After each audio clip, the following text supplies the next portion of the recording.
Hello guys and welcome back to Ayurveda hub. आज हम वीएमएस second prof Charak Samhita start करेंगे एंड सबसे पहले in this video we are starting Nidan Sthan. इस वीडियो में हम निदान स्थान का फर्स्ट चैप्टर दैट इज ज्वर निदान स्टार्ट करेंगे। क्विकली स्टार्ट करते हैं बिना टाइम वेस्ट करे। ज्वर स्टार्ट करने से पहले जो हमारा चैप्टर 1 है ज्वर निदान, सबसे पहले हम उसकी व्याख्या देखेंगे और परिचय देखेंगे कि ज्वर का क्या परिचय है।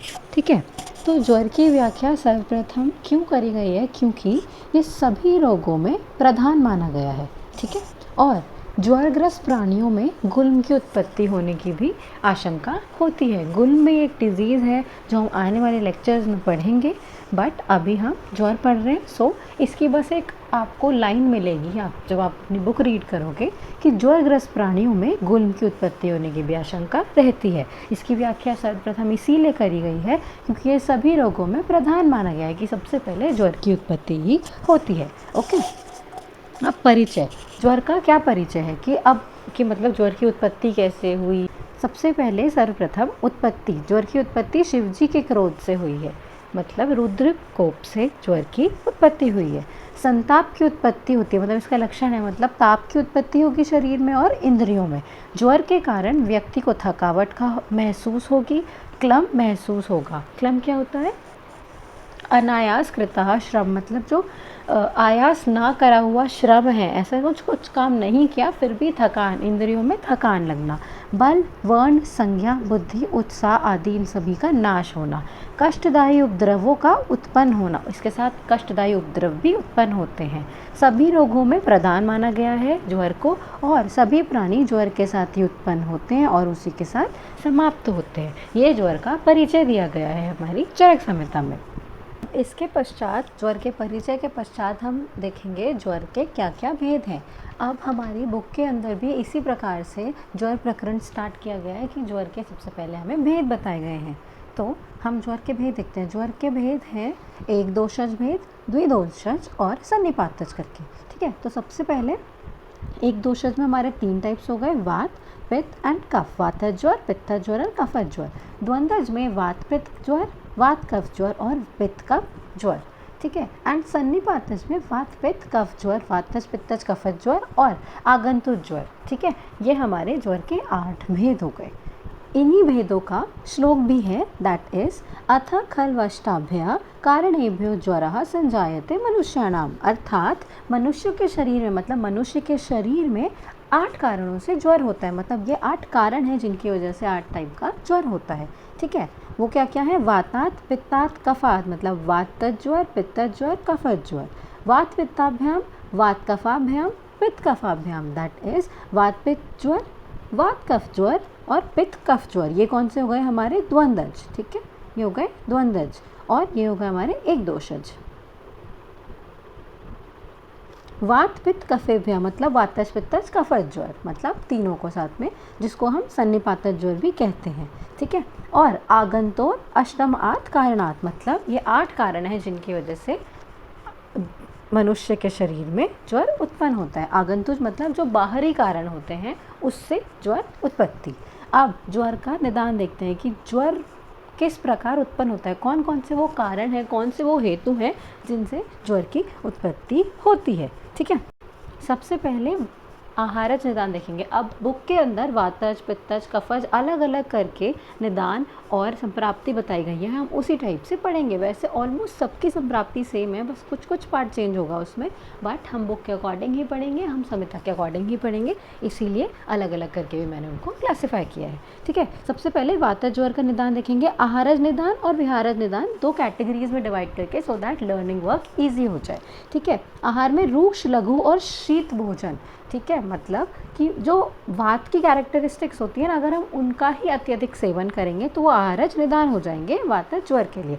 और विहारज निदान क्या होंगे कि अतियोग किसका? पंचकर्मों का। पंचकर्म क्या है? वमन, विरेचन, आस्थापन, वस्ती और शिरोविरेचन। ठीक है, मतलब इन 4 कर्मों का अगर अतियोग हो जाए तो ये विहारज निदान होता है वातज ज्वर का। व्यायाम, वेग संधारण, अनशन, अभिघात, व्यवाय, उद्वेग, शोक, शोणित अतिशेक, रात्रि जागरण, ये सारे विहारज निदान है वातज ज्वर के। ठीक है, तो आपको विहारज निदान भी कुछ पता होने चाहिए। अब ज्वर की संप्राप्ति जो कि बहुत ज़्यादा इंपॉर्टेंट है, और अगर इसका श्लोक आप लर्न कर पाओ तो ये बहुत अच्छा रहेगा आपके लिए एग्जाम पॉइंट ऑफ व्यू से भी, और आपको बार बार संप्राप्ति रिवाइज करने की भी ज़रूरत नहीं पड़ेगी। सो सबसे पहले हम इसको हिंदी में समझेंगे, फिर उसको रिलेट करके हम संस्कृत टर्मिनोलॉजीज लर्न करेंगे। ठीक है, अब उपयुक्त निदानों से वायु प्रकुपित होती है। इन निदानों का सेवन करने से वायु प्रकुपित होती है, जो कि आमाशय में एंटर करती है और वहाँ पे ऊष्मा से मिल जाती है। मतलब वो वायु आमाशय में एंटर करती है और ऊष्मा से मिल जाती है। ओके, फिर आहार का जो परिणाम है, मतलब जो कि फर्स्ट धातु, मतलब कि उपयुक्त निदानों से सेवन करके वायु प्रकुपित हुई, जो कि आमाशय में एंटर करी और उधर जाके ऊष्मा से मिल गई। उससे क्या हुआ कि जो आहार परिणाम, मतलब जो फर्स्ट धातु है रस धातु से मिलकर रसवय और स्वेदवय स्रोतसों को बंद कर देती है। वायु निदानों से कुपित होकर आमाशय में जाकर ऊष्मा से मिलती है, जिससे कि जो आहार परिणाम फर्स्ट धातु आहार रस से जो बनती है, रस से मिलकर रसवय और स्वेदवय स्रोतसों को बंद कर देती है, जिससे अग्नि को बंद करती है और पक्ति स्थान, मतलब जो अग्नि का स्थान है, पक्ति स्थान से अग्नि को वो बाहर निकालकर संपूर्ण शरीर में फैला देती है। ठीक है, संपूर्ण शरीर में फैला देती है। उससे क्या होता है कि ज्वर की उत्पत्ति होती है। ये बहुत इजी कॉन्सेप्ट है, इससे ज़्यादा बाहर कुछ भी नहीं है ज्वर के। मतलब फिर से मैं आपको एक्सप्लेन करती हूँ कि सबसे पहले जो हमने निदान सेवन किया उससे वायु प्रकुपित हुई। उससे क्या हुआ कि उस वायु प्रकुपित वायु आमाशय में एंटर करी, जो कि ऊष्मा के साथ मिल गई। ऊष्मा के साथ मिलने के बाद जो कि फर्स्ट हमारी धातु है, आहार परिणाम के बाद जो पहली धातु बनती है रस धातु, उससे मिलकर रसवय और स्वेदवय स्रोतसों को बंद कर दिया।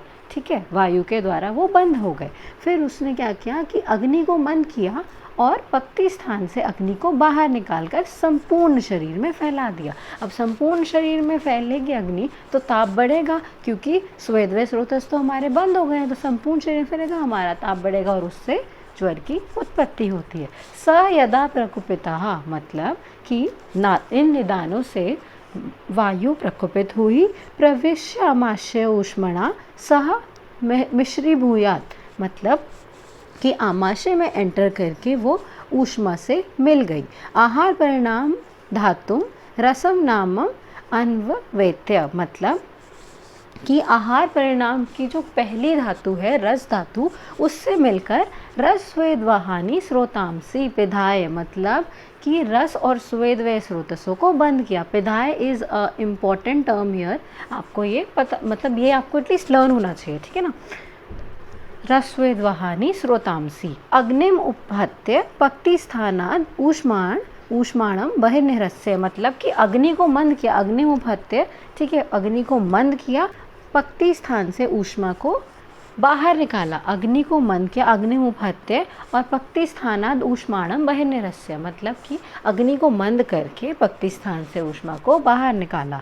फिर केवलम शरीरम अनुप्रपद्यते, मतलब संपूर्ण शरीर में फैलाया, तदा संपूर्ण शरीर में फैलाया और फिर ज्वर की उत्पत्ति हुई। तदा ज्वरम अभिनिर्वर्त्यति, ठीक है, इस प्रकार ज्वर की उत्पत्ति होती है। सबसे पहले उपयुक्त निदानों से वायु प्रकुपित होती है, उसके बाद वो आमाशय में एंटर करके ऊष्मा के साथ मिल जाती है, जिसके परिणाम स्वरूप जो आहार का परिणाम कर पहली धातु है रस धातु, उससे मिलकर रसवय और स्वेदवय स्रोतसों को बंद करके अग्नि को मंद करती है और पक्ति स्थान से ऊष्मा को बाहर निकाल देती है, जिससे संपूर्ण शरीर में अग्नि को फैलाती है और उससे ज्वर की उत्पत्ति होती है। तो ये ज्वर की सामान्य संप्राप्ति है, जो कि हर जगह यही चलेगी। ये वातज ज्वर में बताई गई है, बट पित्तज ज्वर में भी कुछ चेंजेस होने के बाद बस निदानों का अलग है और उसके बाद ये सेम संप्राप्ति ही चलती है।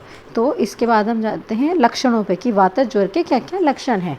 ठीक है, वातज ज्वर के क्या क्या लक्षण है। विषम आरंभम विसर्गित्वम, मतलब कि विषम आरंभ और विसर्ग, मतलब कि विसर्ग करते समय अनियत वेग, मतलब वेगों का नियत ना होना। ठीक है, ऊष्मणो वैषम्य, मतलब कि जो ताप है उसका घटते या फिर बढ़ते रहना। ठीक है, तीव्र तनुभावान अवस्थानानि ज्वरस्य, मतलब कि ज्वर कभी तीव्र होता है और कभी हल्का होता है। ठीक है, कभी वो तीव्र होता है और कभी हल्का होता है। ये ज्वर के लक्षण होंगे। अब ज्वर के वेग का बढ़ना, ज्वर का वेग कब बढ़ेगा? जरणांते, दिवसांते, निशांते, घर्मांते। मतलब जो वात का काल है ना, उसमें ज्वर के वेग का बढ़ना इसमें ऑब्जर्व किया जाता है। मतलब जरणांते मतलब क्या हो गया कि भोजन पचने के बाद, जरणांते इस भोजन पचने के बाद ये ज़्यादा होगा। दिन के अंत में मतलब दिवसांते दिन के अंत में, ठीक है। रात्रि अंते मतलब निशा, निशांते रात्रि के अंत में इसका वेग ज़्यादा होगा। और घर्मांते मतलब वर्षा ऋतु में ज्वर का वेग बहुत ज़्यादा होगा, ठीक है। ये सारे ज्वर के वेग का बताया गया कि वातज ज्वर के वेग कब बढ़ेंगे। जरणांते भोजन पचने के बाद, दिवसांते मतलब कि दिवस मतलब दिन के अंत में, निशांते रात्रि के अंत में, घर्मांते मतलब कि वर्षा के अंत में। ओके, ये बताया गया है कि वातज ज्वर के वेग कब बढ़ेंगे। तो ये हमें पता होना चाहिए कि जब वात का टाइम है बढ़ने का, उसी टाइम पे वातज ज्वर के वेग भी बढ़ेंगे। परुषता और अरुणवन, विशेषकर नख, नयन, वदन, मूत्र, पुरीष, त्वचा। इसमें परुषता और अरुणवन का वर्ण का देखने का हम मतलब जो हमारी नख, नेत्र है, मूत्र, पुरीष और त्वचा है, उसमें अरुणवन, वो अरुण वर्ण के हो जाते हैं। विविध अंगों में वेदना होगी, मतलब पादयो सुप्तता मतलब पैरों में सुप्तता होना, ठीक है। पिंडिको उद्वेष्टनम मतलब पिंडिलियों में उद्वेष्टन होगा। जानुनो केवलानाम च संधिनाम विश्लेषणम पूर्वो साधा मतलब कि जो कि जानु संधि है उसमें विश्लेषण होना, मतलब ऐसा लगता है कि संधियाँ खुल गई है, पेन होता है ना बहुत ज़्यादा, इसी वजह से, ठीक है। उरु में, उर प्रदेश में उरुओं में शिथिलता, कटी में, पार्श्व, पीठ, कंधा और बाहु में और अंश में ऐसा लगता है जैसे कि टूटने जैसी, भग्न रुग्ण मतलब टूटने जैसी वेदना होना। मृदित मथित मतलब कि मसल देने की तरह, वैसी मथने जैसी, जैसे मथने में पीड़ा होती है ना, उस प्रकार की पीड़ा होना। मतलब पाद सुप्तता, पिंडी को उद्वेष्टन होगा, जानुओं में वेदना होगी, शिथिलता होगी। संधि नाम विश्लेषणम, ठीक है। उरओं में साध होगा, मतलब उसमें भी शिथिलता होगी। कटी, पार्श्व, पृष्ठ, स्कंद, बाहु और उरस में ऐसा पेन होगा जैसे कि वो टूट रहा है, मतलब टूटने जैसी वेदना होगी। और मृदित मथित मतलब कि मसल देने जैसी या फिर जैसे मथने जैसी पीड़ा है, वैसी पीड़ा उत्पन्न होना। कषाय आस्यता, कषाय आस्यता होगी मतलब मुंह में कशैलापन रहेगा। आस्य वैरस्य मतलब ये हमारे मुख के, मतलब कि हमारा टेस्ट कैसा हो जाएगा उसके बारे में बताया गया है। मुख तालु कंठ शोष, मुख तालु कंठ और शोष मतलब उनका बहुत ज़्यादा सूख जाना, मुख का सूखना, तालु का सूखना, कंठ का सूखना। पिपासा बहुत ज़्यादा प्यास लगना। हृदय ग्रह मतलब हृदय ऐसा लगना कि वो जकड़ दिया गया है हृदय को, ठीक है। शुष्क छर्दी, श्वथु, उद्गार, विनिग्रह मतलब कि श्वथु और छींक और डकार, मतलब श्वथु एंड उद्गार, छींक और डकार का ना आना। अन्न रस खेद मतलब कि भोजन में इच्छा का, मतलब हमारी इच्छा ही नहीं होगी भोजन करने की। ऐसा आपने ऑब्जर्व किया है ना कि आपको जब भी फीवर होता है तो आपका मन ही नहीं करता है खाना खाने का, ठीक है। ये हमारा अन्न रस खेद बता दिया है। फिर उसके बाद प्रसेक अरोचक अविपाकः मतलब कि शरीर में ऐसा लगेगा कि मुख से पानी का प्रसेक अरोचक अविपाका, मुख से जो पानी का निकलना, ठीक है, और अविपाक होना, ये सारे बताए गए हैं ज्वर के लक्षण। और उष्ण अभिप्रायता बहुत ज़्यादा इंपॉर्टेंट है इसमें कि वातज ज्वर में उष्ण खाने की इच्छा जागती है। तो ये सारे वातज ज्वर के लक्षण हैं। सो ये सब थे वातज ज्वर के लक्षण। वातज ज्वर के हमने लक्षण पढ़े, वातज ज्वर की हमने संप्राप्ति पढ़ी, जो कि ऑलमोस्ट सबकी संप्राप्ति है, बस थोड़े थोड़े चेंजेस आएंगे। एंड हमने ज्वर के निदान पढ़े जो कि इम्पॉर्टेंट है। इसी के साथ हमने टाइप्स ऑफ ज्वर पढ़े कि कितने टाइप के ज्वर हैं, और हमने ज्वर का परिचय पढ़ा। So that's all for this video. Next video में हम पित्तज ज्वर एंड आगे के टॉपिक्स कवर करेंगे। आई एम होपिंग कि आपको ये वीडियो में जो भी कॉन्सेप्ट समझाया गया है अच्छे से समझ आया है। If not, you can ask your doubts in the comment. आपको ये हैंड रिटन नोट्स चाहिए पढ़ने के लिए, देन आप मेरा टेलीग्राम चैनल ज्वाइन कर लो, जिसका लिंक मैंने डिस्क्रिप्शन बॉक्स में दिया है। So all the best guys, stay tuned for next video lecture and don't forget to like and share the video.